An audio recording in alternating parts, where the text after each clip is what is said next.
This is Etsy Storage Art Store Video 1. Hi, here's your Storage Art Store installation instructions.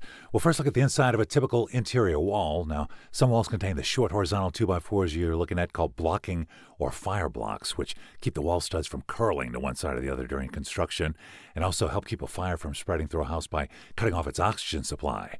Now, if they are, the normal height is 48 inches from the floor, so you might as well play it safe and mount your cabinet above 48 inches and avoid this blocking. And it's also a good idea to mount your cabinet out of the reach of small children. You've seen now that the center of the studs is a standard 16 inches apart. Now, since a 2x4 is 1.5 inches thick, the width of the opening of the stud pocket, or stud bay as it's called, is 14.5 inches wide. And since a 2x4 is 3.5 inches wide, these stud pockets provide an amazing amount of wasted space behind your walls, some of which we're about to take advantage of. This is what is called a stud finder.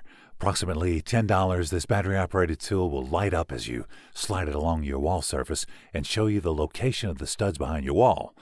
Now, it's also possible to knock on your wall with your knuckles and hear the location of the studs. The wooden stud makes a solid sound as opposed to the hollow sound when knocking on the area between the studs.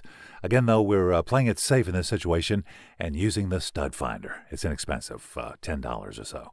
I've placed masking tape on the approximate top and bottom of where I want the opening, but remember that the larger frame of the cabinet will extend almost 2 inches above, below, and on each side of the opening that you'll be making. So we'll place the stud finder on the wall, push the button, and slowly slide until the red light points at the edge of the stud. Now what we'll do is double check by sliding from the other side. The mark should be about 1.5 inches apart, if that is the stud.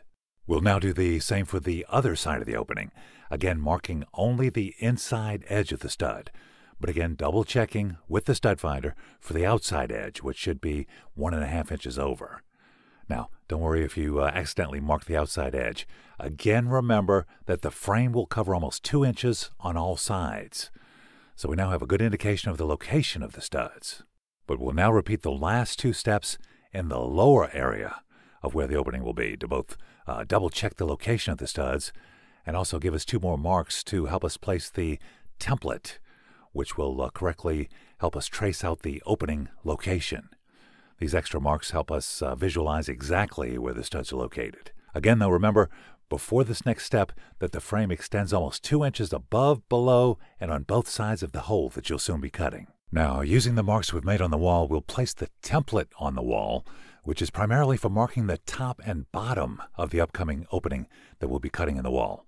Now, I'm sorry to be blocking the view with my shoulder and back, but we're marking the corners, again, mainly for the top and bottom horizontal cuts, left to right cuts.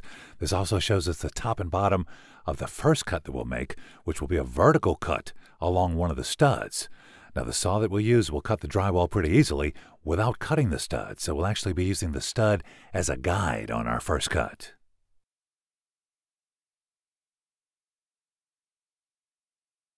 Okay, this is what is called a drywall saw.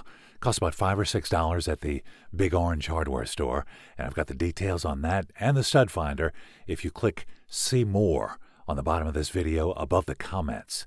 And I'll also put those details at the end of this video if you want to pause on that part, get the numbers on that. Okay, let's get to it.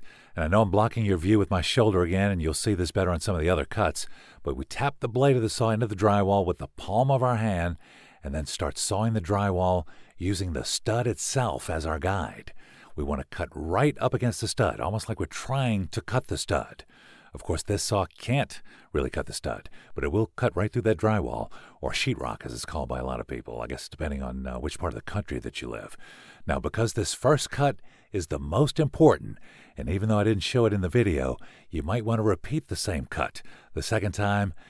If you went from the top to the bottom, you might want to go from the bottom to the top, because you definitely want to make sure that this cut is right up against that stud. Now, the reason that we want to make this cut right up against the stud is that it now gives us a plumb line, so that we can use the template again to mark the upper and lower horizontal cuts, the left to right cuts. Now, plumb, in case you don't know the term, it's about the same as level, but level is horizontal, plumb is vertical. So plumb is level from top to bottom, in other words. So if we place the template against this straight, plumb first cut that we made, And I know I'm blocking the video with my shoulder again.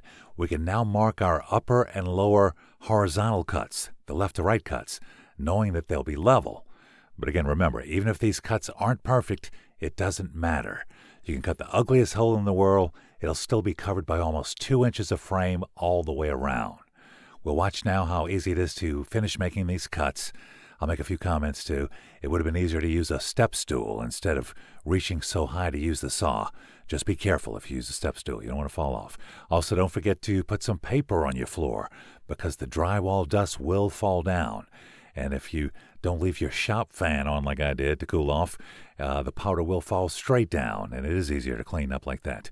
It doesn't hurt anything, just makes me look like I have a bad case of dandruff in this case.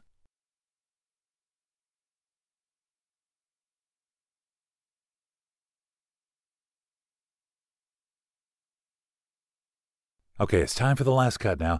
Make sure you're right up against the stud.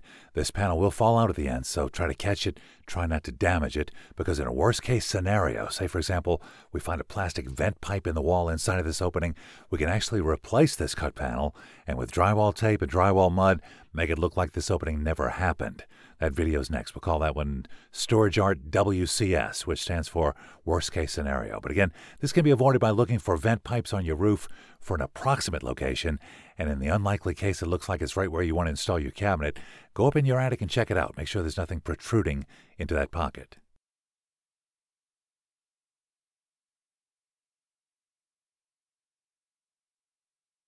Okay, once we get that panel off, if there's any insulation inside of the wall, you will have to get it out of the way.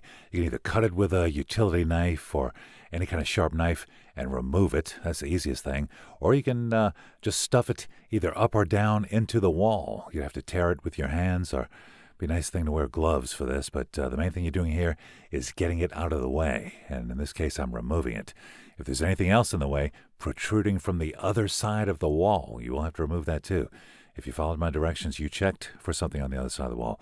It's important that you check the warnings in the instructions and do that before you make that cut in the wall, because if it's something that can't be moved, then you will have to replace that panel.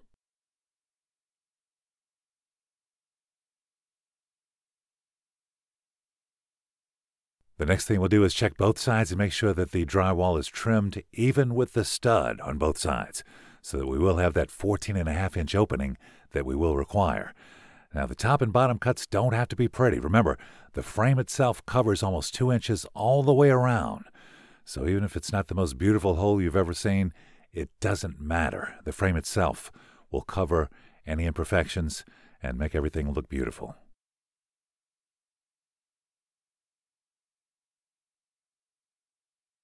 And since you were smart enough to put some newspaper on the floor, it'd be a good time to wipe around the opening with a clean, dry cloth just to now we're looking at the shims that will attach to your cabinet with Velcro and hold the cabinet in place in your wall. And we made it easy. The Velcro is already attached, and we included 8 shims total, 4 thin ones and 4 thicker ones. The first thing you'll do is try with the 4 thinnest shims, which are already attached. If the cabinet doesn't fit snugly in the opening, try removing the thin shims from one side. They just peel right off thanks to the Velcro, and replacing them with 2 of the thicker shims. Always place the thinnest side of the shim towards the back of the cabinet so that it enters the opening first. And this whole process is pretty much trial and error until you come up with the combination that allows the cabinet to fit snugly inside of the opening. In this particular installation, for example, I used the 2 thin shims on one side and the 2 thicker ones on the other for a perfect fit. You see that with the right combination, the cabinet slides right into place. Now, you want it to fit tight, but you don't want to use excessive force. Now, some of you handy types might decide to screw the cabinet to the wall. That's why we've enclosed a small container of touch-up paint to cover the screws, or spackling if you use a countersunk screw. Another installation option would be to use an epoxy putty to secure the back of the large cabinet frame to the wall itself. 4 balls of putty would hold it to the wall. This would make it difficult to remove if that's ever necessary, but remember that you can always easily remove your painting if you're moving out of the house, for example, and replace it with an inexpensive print. But we do thank you for watching. Read the directions, and if you have any questions, feel free to contact us through our Etsy StorageArtStore, and we'll be happy to help.